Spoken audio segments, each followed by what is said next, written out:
Where fitness tracking really comes into its own, though, is when you strap on a pair of running shoes and head outside for a jog or a run. In fact, if you've only ever run without a fitness tracker previously, you'll find that this completely changes the effectiveness of your training, and you'll wonder how you ever survived before. When using a fitness tracker on a run, you'll want to use it to measure several metrics: your heart rate, distance, route, calories, time, pace, and splits. To help you recognize what some of this means, your pace effectively tells you how fast you're going in terms of minutes for each mile or each kilometer. So the lower the score you have for your pace, the faster you're going.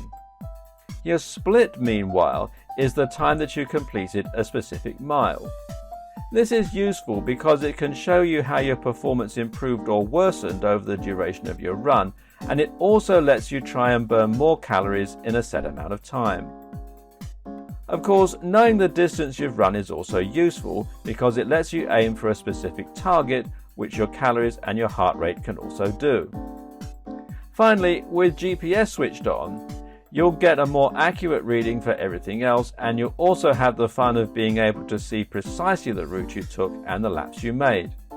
This is not only useful, but it's also a bit of fun. If you ever go on holiday and go for a run while you're out there, for instance, you'll be able to see logs of your activities in other countries. Depending on what you're trying to improve, you can aim for different scores and different figures in different areas. For example, if your focus is purely on losing weight, then you can go for a run with the aim of burning X number of calories and just come home once you've done that. On the other hand, if you're training for the marathon, then you might be more interested in watching your average pace and your splits. You can use this data in order to see how well you're performing and how quickly you're completing your different legs. You'll also know how to pace yourself for maximum performance across the distance. More interested in improving fitness?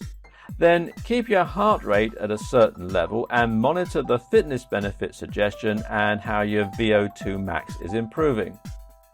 All of this information is useful for running, and it makes a huge difference.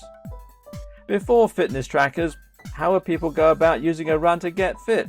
Well, simple. You'd head out for a run, you'd jog randomly round the track or a large field, and you'd come home when you were tired. Sure, you could use other tools like Endomondo or My Runkeeper on their own, but this involves a lot more effort and work. If you're serious about running, then a fitness tracker with built-in GPS is a very good idea.